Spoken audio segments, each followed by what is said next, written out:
Okay, hello everybody. This is Anton Chuvakin presenting a panel on security orchestration automation response tools known as SOAR.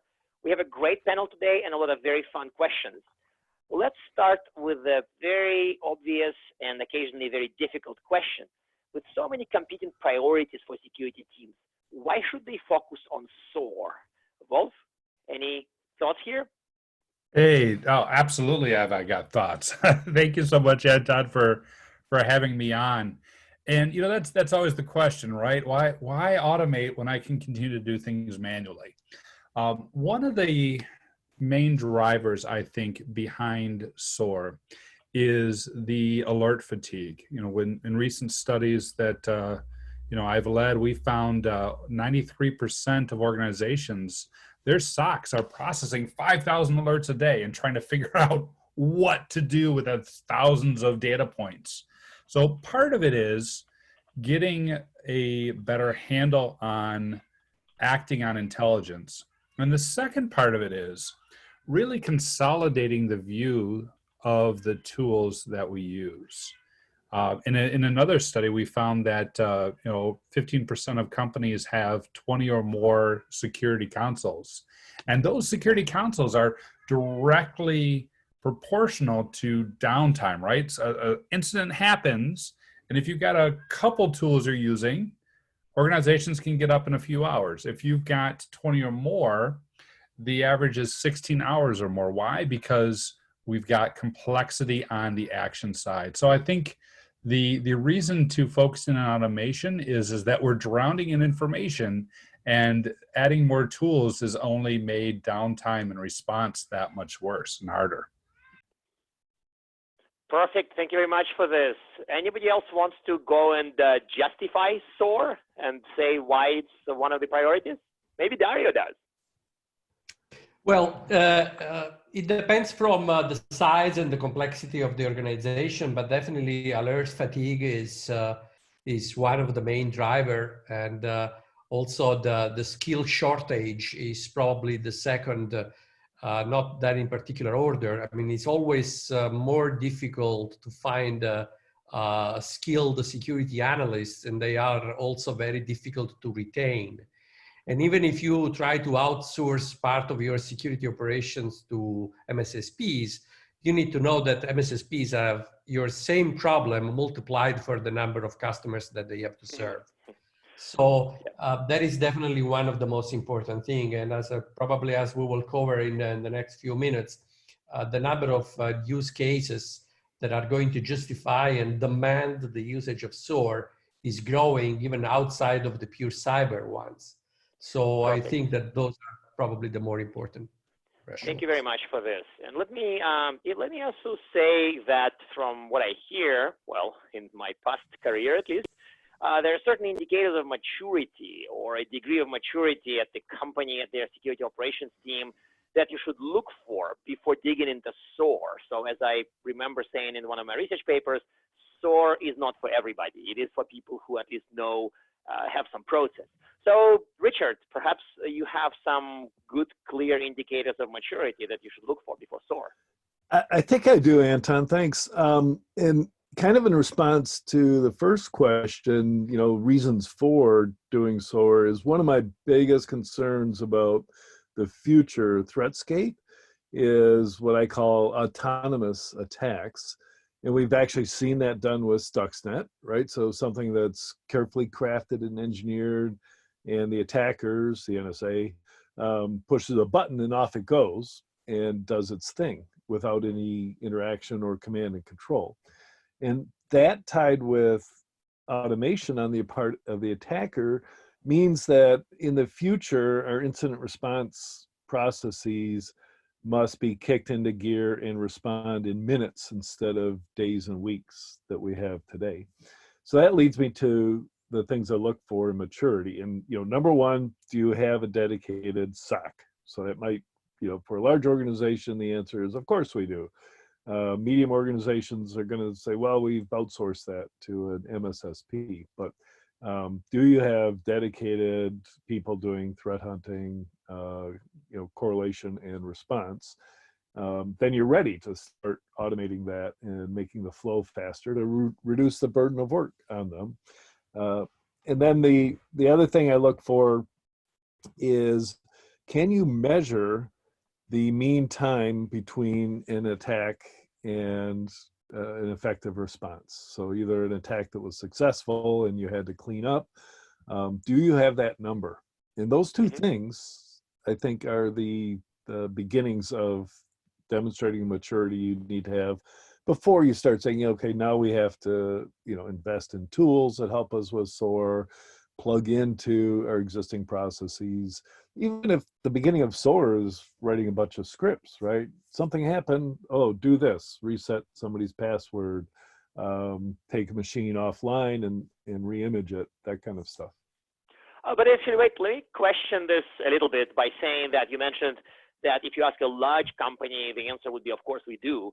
But do they, though? I do recall seeing a fair number of definitely billion-dollar companies by revenue, by top line, that actually don't have a solid information security team, definitely don't have a SOC. So would you be able to drill a little bit deeper into what type of large companies are ready for SOAR based on your indicators? Sure. So, one likes to say, oh, financial services, they all have SOCs. But I know for sure my little Midwestern bank doesn't have a SOC. They don't even have good password controls. But the big banks definitely do. The big insurance companies definitely do.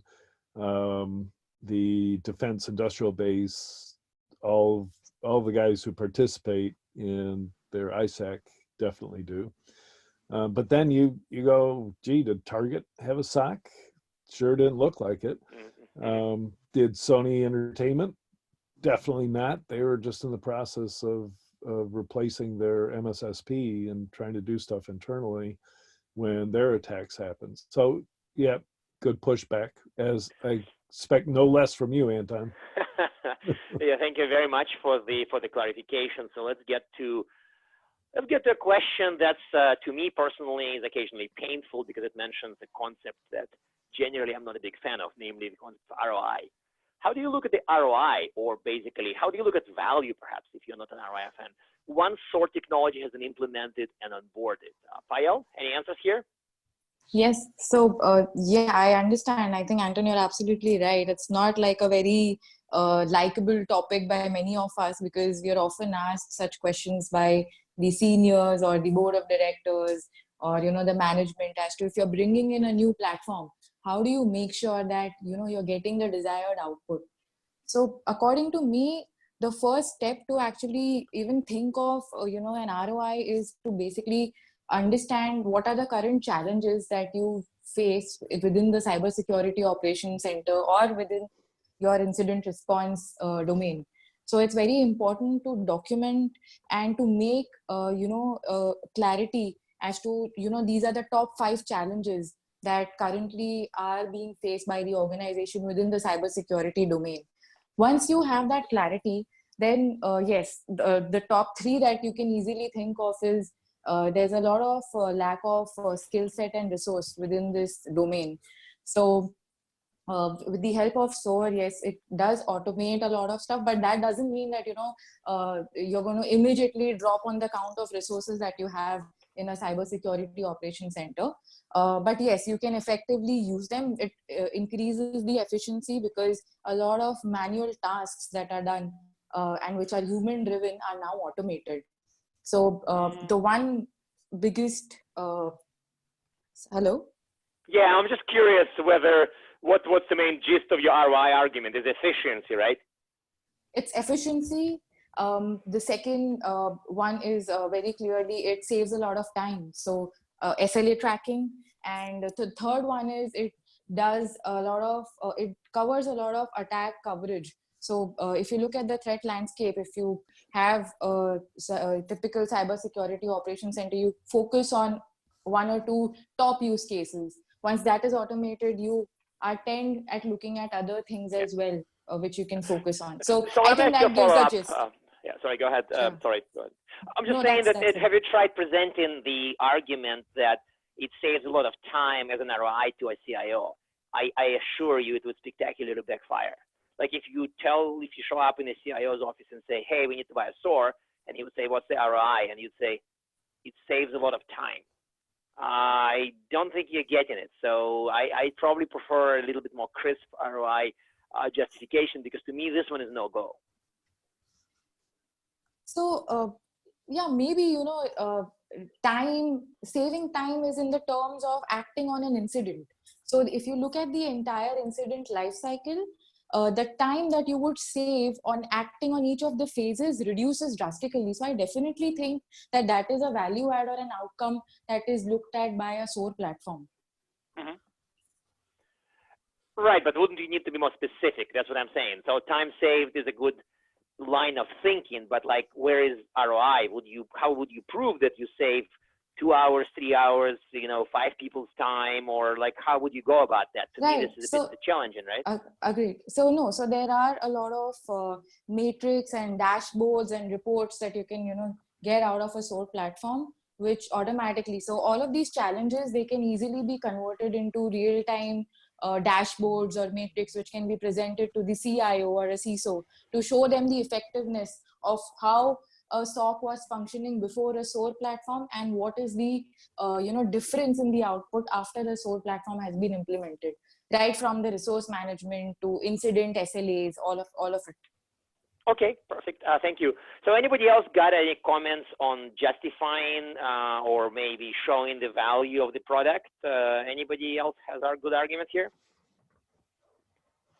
Well, the comparison between the time that has been spent by a SOC on particular category of incidents, let's say handling it manually, versus the time that the same incident is as required with the usage of SOAR, can help to quantify the return especially for more, most recurring incidents, and incidents that also can generate, risk exposure in terms of legal risk.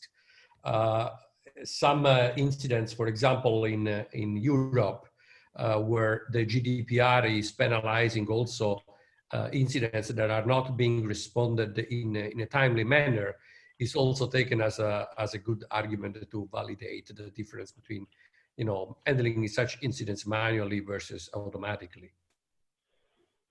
Sure. So thank you very much for this. Definitely appreciate it. I feel like this would be a kind of a part of overall business case that you built. So that makes sense. Actually, now that we are in the discussion about vendors, Dario, so perhaps you can give a bit of insight on how SOAR vendors actually differentiate between themselves.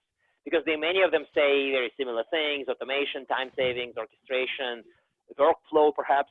So how do, in your opinion, they differentiate themselves? Well, from my experience, it depends. For example, if a SOAR vendor is part of a bigger vendor, some vendor that has been acquired, for example, they try to differentiate themselves based upon the entire vendor strategy.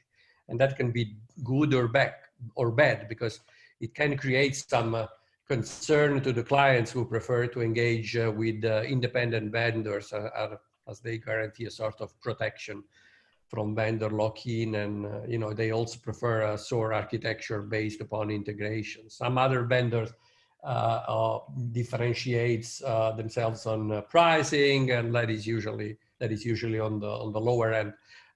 Personally, we differentiate by adopting a open integration philosophy. We have a open integration framework which allows clients and partners to write their own integration with our SOAR without being dependent from us.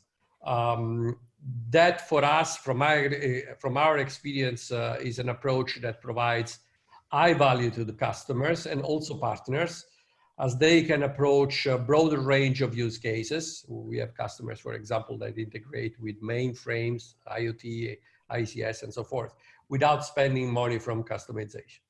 To make the story short, the majority of the vendors at the moment are also depending from the bigger vendors that acquire them. Mm-hmm. So that can be a winning strategy or a losing strategy. So you don't buy into a total SOAR solution? Can you repeat the question? Yeah, I was just going to support you, Dario, in in that I think that integration is such an important component when you're making a product selection decision. So you might already have a security analytics solution that you invested in. And the key is to have the orchestration component that you can just, tie them together. So after you become familiar with a use case or a playbook, you can automate it and tie that all together without having to buy one large organization solution. That is correct. So that is the mindset that the customers are looking for, and it is the question that we always do when we start the conversation with the customer. Why you are talking to us? And they say, because you are positioning yourself as the most open architecture. And again, without mentioning any name, we are getting intelligence from other vendors that are closing the door to integrations. Because, for example, their parent company may already have an EDR or a network security kind of piece, and they try to not allow third-party integration and work on rip and replace the existing stuff. That, especially in this period where the economy is having a big impact on security investments, is probably not the best choice. Yeah.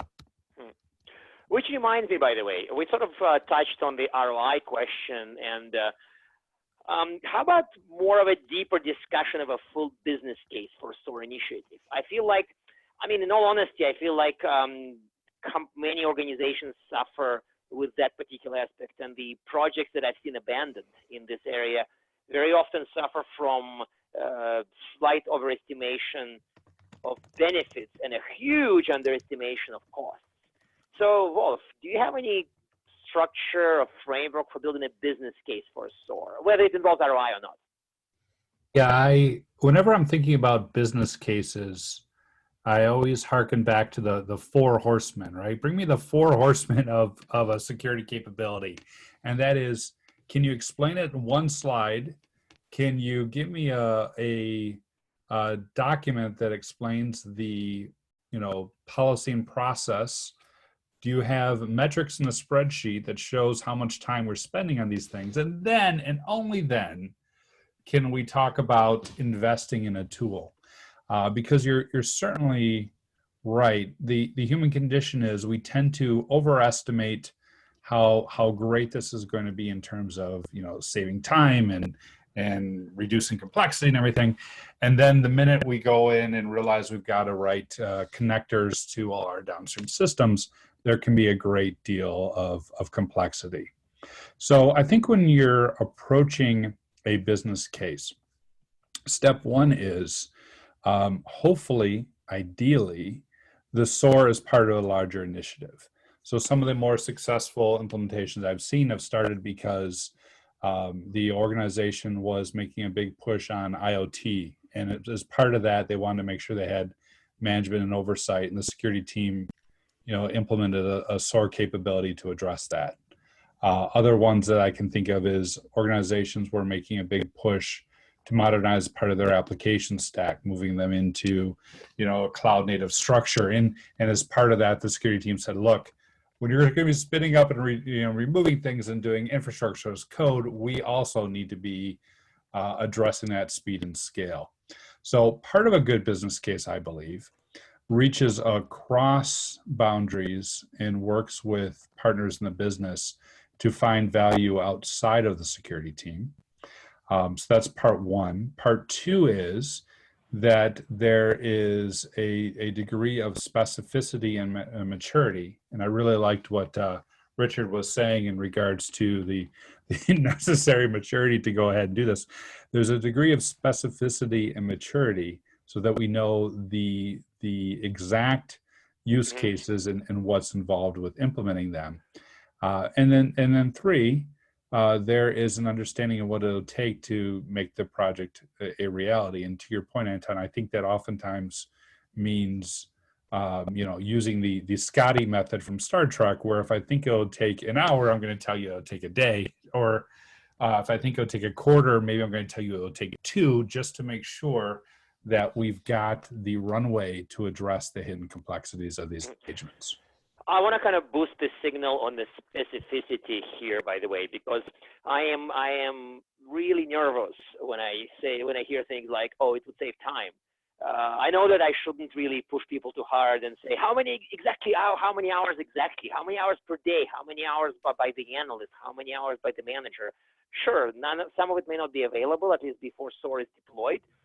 But I think that specificity of use cases is very important in my experience. Specificity of like why this use case is implemented, like what would it do, how would my life be better, how would my SOC be better, how would I be more secure, or how would it be more efficient, is hugely important, because otherwise you're gonna end up with 9 months gone and a ruined SOAR project. So anybody else wants to opine on the business case? I think we discussed it enough, so it's probably time to go to onboarding questions. Okay, so are there specific components, or maybe 3 main components that need to be looked at while onboarding a new SOAR? So I hear that it's a pretty lengthy project. So maybe Payal, do you have any views on 3 components to onboard a SOAR? Yes, absolutely. So we've been hearing this since I think a very long time on the people, process, and technology framework that we have. So I believe that, point number 1 is making sure that you have the right organization structure. If you need to look at revamping your org structure if you're getting a SOAR component, a SOAR platform in. So, it's not always necessary that you're reducing on the resources, but you need to make sure that, the efficiency comes out by rearranging the entire skill set that you have. So one point is that. The second is making sure that your processes, like Richard and has mentioned that, it's very important to have a matured cybersecurity operations center. So the processes need to be documented, right from the use cases to what actions have to be taken to basic cybersecurity processes that are daily tasks need to be documented to make sure that they are automated in the right fashion. And the third is technology, because to make sure we use the orchestration layer, we need to be sure that the technology stack that an organization has, they talk to each other. Despite being so evolved and having such wonderful cybersecurity technologies, we still come across certain glitches or certain issues when it comes to integration. So it's always better to have look at the larger picture before we get into onboarding a SOAR, so that we know what needs to be worked upon before we have it in the organization. Okay, that makes sense. And I think that your last point about the integrations, that's unfortunately what I observed in the field as well with most SOAR vendors, is that however finished the integrations appear, however packaged they are, they would either break at some point, or they would not be adequate for certain use cases. Like, for example, they support an EDR vendor, but they don't support an API call that I want for my use case. Like, they can block a process, but not a connection or something. So I've seen enough Correct. of that. So I'm really skittish about anything that's claimed to be out of the box, no work required ever. I think that's True. a little exaggerated. Yeah, absolutely. Anybody else gets any onboarding advice? Because some of you guys, I'm pretty sure, onboarded SOARs, or you saw SOARs being onboarded. Any other onboarding advice? Well, if I can chime in, from my experience, successful project usually have at least one resource able to write connectors and being proficient in writing runbooks. That is crucial for 2 reasons. First, because again, you are not depending from the vendor. You can write by yourself, and you can eventually have the vendor involved only if this is really necessary. And second, you can develop, you can work in a sort of a DevOps kind of, method, and the adoption curve can be accelerated and facilitated. Do you need to hire somebody that is specialized in a particular vendor? The answer, from my opinion, is no. That's why you may need to look a vendor that actually use standard method to create connections and with the playbooks is a little bit different, but especially for connectors, that is something that probably you should look for. Okay, no, that makes sense. And I think that I like your point about the connectors still being not necessarily the weak spot, but something to very carefully watch when you're on board. Because if your sole use case that would be used to justify SOAR relies on a particular functionality, and that functionality happens to be, maybe not broken, but like weak, you may not have a good time. Yeah, there is that. So from that, I want to move to the universe of challenges with SOAR. What are the top 3 challenges with implementing and running SOAR? And you know what, funny enough, I kind of want to start myself because obviously I've dealt a lot with challenges that clients faced implementing SOAR and dealing with things like API failures or APIs not being complete or APIs not being scalable enough. But I would say that my first challenge that I've encountered comes from mismatched expectations. And, none of you guys should be surprised about that. To be honest, the failure is that SOAR was purchased somewhere high up in the company with an expectation that it would just bring automation. Essentially, they thought of it as automation in the box. Some of the more cynical view is that the leadership hears that security automation is a trend, and they're looking for a cash machine where you throw money in there and security automation comes out. Like, that doesn't really exist, and I don't think it can exist, because introducing pervasive automation in your IT or security is maybe not a lifelong journey, but it's a big project or a program. So to me, the first challenge with SOAR is that SOAR does suffer from some somewhat mismatched expectations with reality. Now, there's no debate there's value. I'm not even questioning that. I'm just saying that some people expect this value to be immediate, dramatic, and across many areas, and that's just not reality flat out.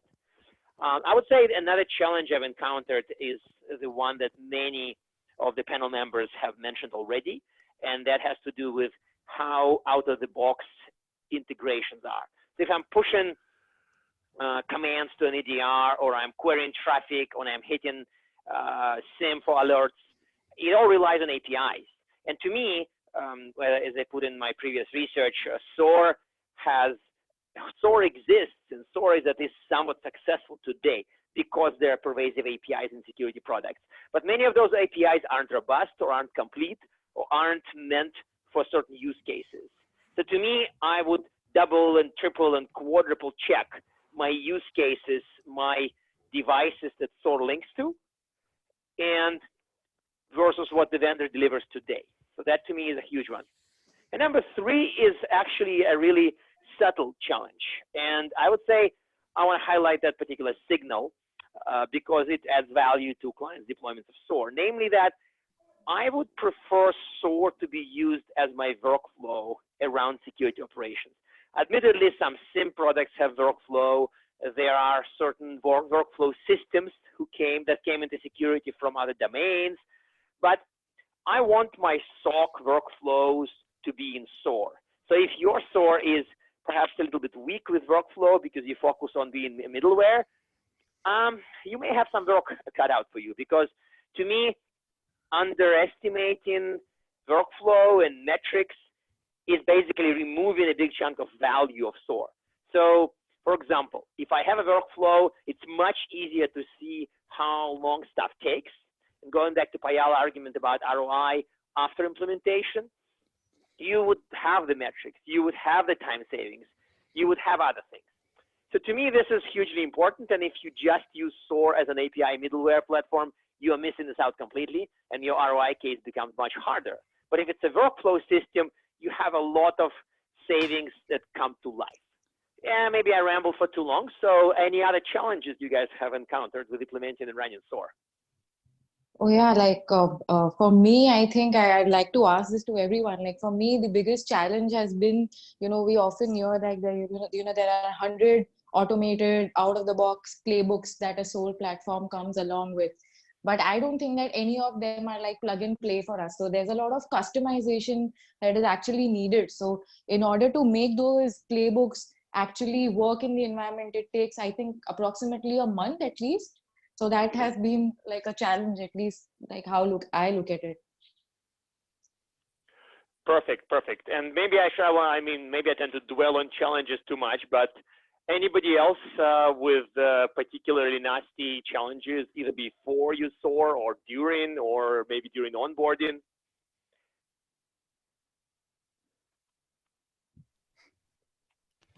This is Wolf. I think in this, we've touched on it in a couple different ways, but I think in terms of challenges, you have to, clearly define what you're automating. So that is in and of itself not a trivial matter for some security responses. B, you have to re-envision how that's done, leveraging the platform. You know, there's always that drag that people want to do things the way they've already done them and have always done them, and trying to get the population from the SOC and security team on board with the new way is difficult. And the third one, and this gets back to what I was talking about in terms of downtime and outages. No one wants to be the security professional who has automated locking everybody out of the company or stopping the business. So the third one is making sure that the automated actions are minimal in impact and yet to the organization, and yet disproportionately large in impact to the adversary. You mean like there's minimal negative impact and large positive impact, and also hopefully a large negative impact on the adversary, right? Yeah, absolutely. Correct. Yes. Yeah, perfect. Yeah, thank you for that. And I think that's admittedly very much into the challenges territory, is that I have seen projects where people looked at the SOAR in 6 months and they realized that this cost is high, value is low, and the risk is high. So like, I think it's like a worst possible combination, like high cost, high risk, low value. Like this is like a project you run away screaming from, right? Yeah. Okay. So here's one more question. I really love it, and I get asked that a lot myself. What is the one use case that most people should start with on their journey to SOAR? And this one, I want to hit every panel member who wants to venture an opinion here. So what is your favorite starter use case for SOAR? Mine is phishing, and I've been very vocal about it, so maybe I shouldn't talk too much about it. But anybody else, favorite starter SOAR use case? Password resets. Password resets? That sounds boring. It's boring, but if you talk to anybody at a university, that's what they spend 99% of their time doing. It's like the first. Doesn't give me much hope in humanity. it's the first use case of any automation or orchestration system is fix that problem. Because you got to shut off the person's access everywhere, and that could be a lot of different places. And then you have to send the email and go through the re-enrollment kind of process in a secure way. So. Perfect. Yes, that's actually quite interesting. Anybody else with a starter? Dario, you better have a favorite use case. Yeah, I don't want to look like the white fly, but my favorite use case is fraud. Fraud? Ooh, fraud. To start? No way. I kind of was asking for a starter use case, no? No. You okay? So if you speak about starter use case, so phishing and password reset are hands down the winner of the contest. If you ask me my favorite one, fraud is probably one of the most added value. We've been talking about cross-domain use cases in SOAR.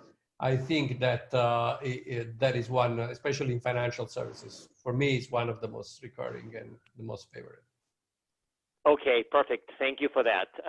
Anybody else? Payal, any of your favorite use cases? Let's start with. Yes, hands down. My favorite use case is phishing, because given the COVID-19 situation as well, like we've gone crazy handling the number of phishing, emails that we've been receiving from WHO. And so phishing has been like the biggest pain point for us. That's the best use case that we have.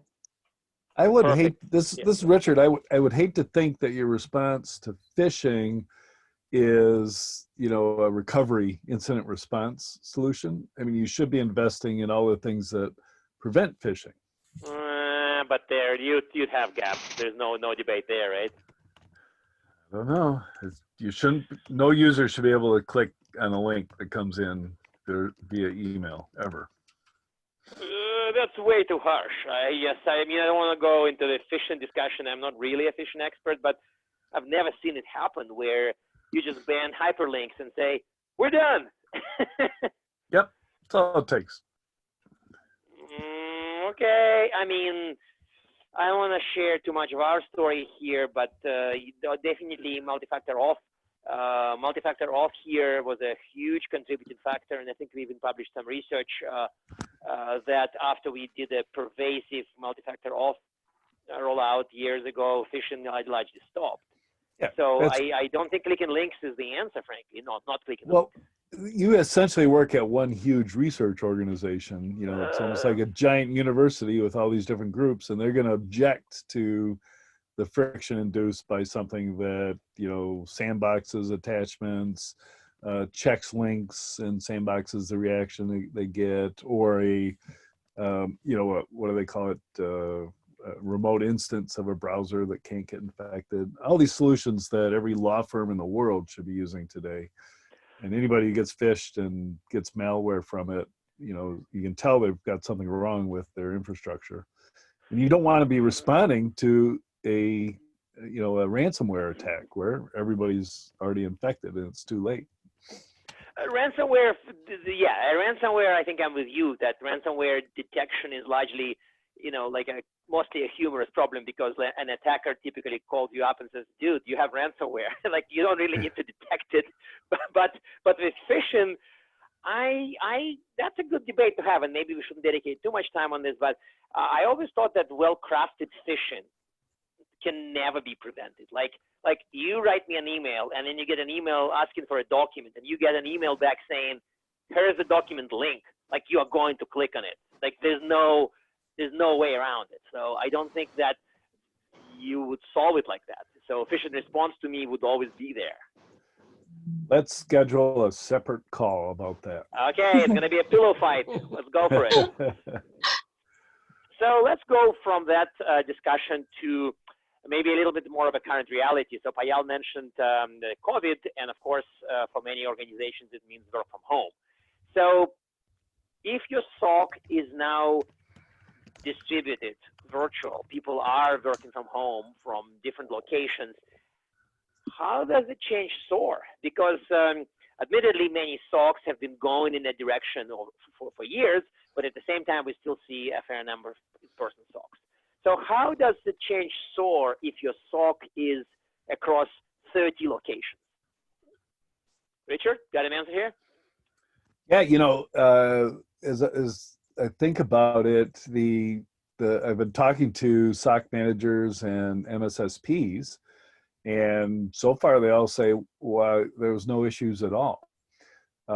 Everybody's just working from home, which is interesting because it just blows out of the water their big fancy rooms with the overhead screens and all the rest. Those are obviously security theater all along. And they used to demonstrate, oh my gosh, your information is so private to us that it never leaves this room, separate networks, etc. And yet they were all able to pivot overnight.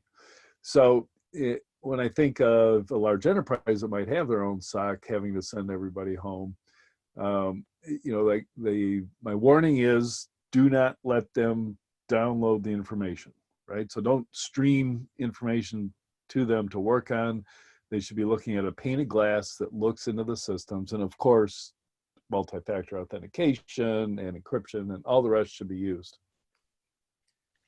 Okay, perfect. No, that's quite useful. And I think I have the same exact observation, is that a lot of the processes which we're seeing to work better in the physical room for many reasons and now end up being done remotely, people may observe that actually maybe they've earned better. I think that's a big debate that goes way above our pay grade and way outside security perhaps. But to me, this is interesting, and I think that would be the observation for SOCs in particular, is that, yeah, you want to have a chance to chat, to like shout out, hey, John, are you seeing what I'm seeing? But admittedly, you can do the same thing over Slack or over other chat and IM mechanisms. So it probably should be fine. Yeah, and then All right. one other cool tool I've seen used in SOCs that have dispersed research teams around the world is you'll walk in and you'll see a big overhead screen showing the other SOC in the other part of the world, so that everybody feels like they're part of the same team. And you could accomplish that at home if you don't mind the lack of privacy, I guess. But you could have a Zoom conference or something set up where everybody can always see everybody else and just yell out when they got a question or an incident. Oh, like a permanent video link. That's pretty awesome. Yeah, I agree. Yeah, yep. Cool. Makes you feel like you're part of something. So let's get to our final question and maybe some closing remarks at the end.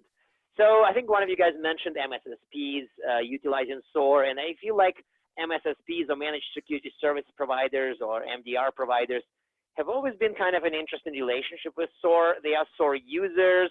Occasionally, they are sort of SOAR competitors. And at the same time, they may be also resellers of SOAR. So they use SOAR, they sell SOAR, and occasionally they compete with SOAR. So how do MSSPs deal with SOAR? How are they approaching the SOAR market? How do they deal with SOAR technology? Anybody got a take on that? Dario, perhaps? Well, even the biggest MSSP realized that they are not able to build SOAR in-house, despite what they claim. It requires a lot of time and money. So they are now quickly moving from the kind of hybrid open source kind of homegrown attempts into a more structured relationship with vendors. So we work with MSSP a lot, and they look at SOAR. It is true that they may also resell SOAR as well, depending from geography, where they work, how big they are, and if they are part of a bigger entity. But basically, they look at SOAR space from two perspectives. The first one is the optimization of the internal processes. They need to reduce the skill shortage. They need to reduce the SLA risk, and they need to increase the margin and cost optimization. This is very, very important for them. They have a lot of OpEx, and they need to find any possible way to reach the goal. And second, there is a pretty good amount of new, let's say, next generation MSSPs that are starting to create the added value services to the clients with SOAR. They add the new revenue stream, for example, advanced reporting. If they work with mid-sized business, they are trying to automate, the basic use cases as much as they can, so the customer, they can feel the value. From a pure technology evaluation standpoint, one thing is for sure, I mean, the conventional multi-tenancy kind of approach is no longer enough. The MSSPs are looking for customizability. The integrations must be easy to do and maintain. And most of all, the data management and performance must be scalable. This last topic is very important because many MSSPs are trying to justify the SOAR investment with the increase of their customer base, and scalability in this case, both horizontally and vertically, are very important. So about the cost savings and processes, I kind of want to drill down into this. So are you saying that it's much easier to justify buying a SOAR if you're a managed services provider or not? For them, SOAR is probably one of the few way of escape from the big impasse that they are suffering, because they are not able to find people, to retain people. They have a lot of penalties for SLA. They are having growing risk of litigation with customers. So they need to do whatever they can to reduce those risks and increase the efficiency. So I think that this is one of the reasons why MSSPs at the moment are increasing in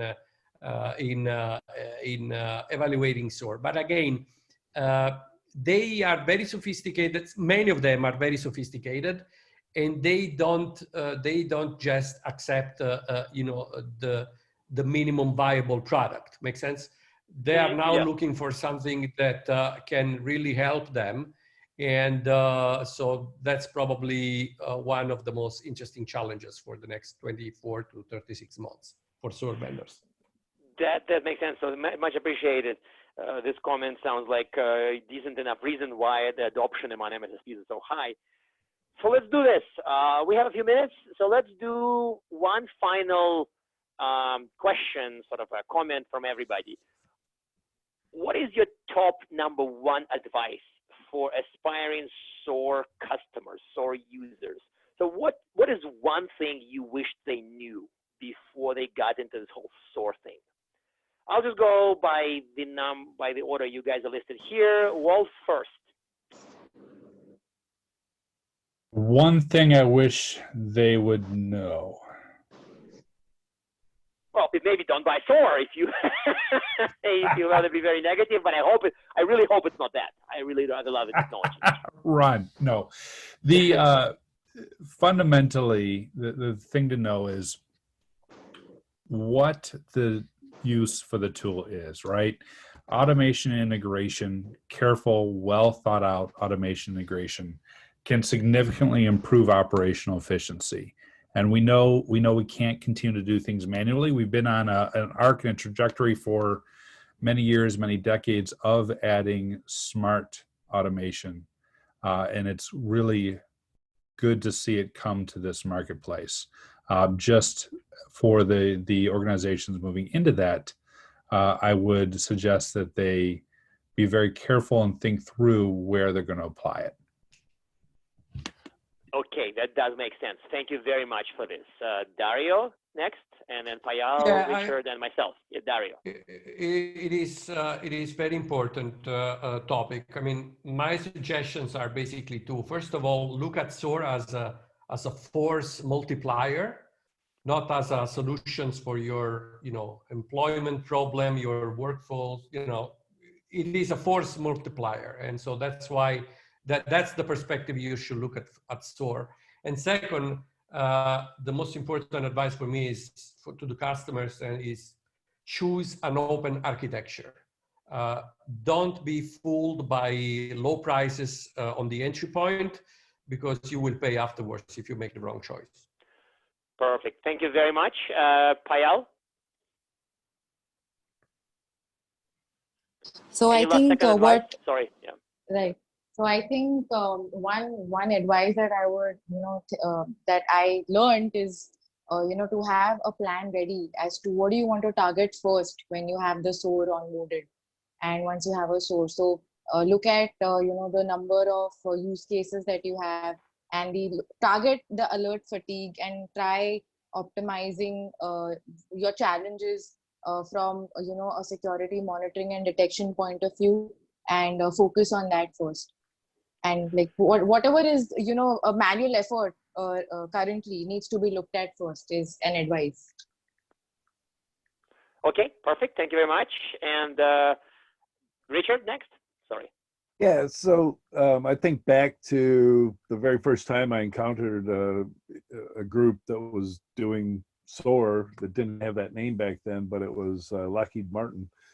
And they were a true demonstration of how they could stop these sophisticated attackers that had breached RSA security, and then use the stolen secure ID seeds in order to you know, mimic login remotely, and they caught it, and were able to. Their response was to shut off remote access. How do you get there? Lockheed used a threat-centric framework. So if you're stuck because you've been convinced that because NIST says so and everyone insists you use the business language, so all of a sudden you've gone way down the rabbit hole of a risk management framework, I suggest pulling back from that, look at threat-centric. In other words, who are your attackers? Identify them. What are they after? What are they trying to do? And then build a response framework around that, and you'll get down to needing SOAR very, very rapidly. Perfect. Thank you very much for this. And I would go with my own one bit advice, and that would be really specific about the starter use case. Like, have a crisp, really tactical, go painfully tactical for the very first use case, because this would give you the substance. Like, you may have a grand vision, but you want to start very tactically, very tactical, specific use case. I want to achieve this by doing X, Y, and Z, save time, money over here. It will be accomplished in that way. Here's how we know we won. Here's when we're going to celebrate. Be super crisp, super tactical, even though you may have a grand vision. To me, this advice flies really well for SIM, but it's even more critical for SOAR. So thank you very much, everybody. Great panel. I think it was very useful and somewhat entertaining. And I wish more people would approach SOAR correctly and would get the benefits. Thank you. Thanks, Anton. Thanks, everyone. Thanks, Thank you. Anton. Cheers. Cheers.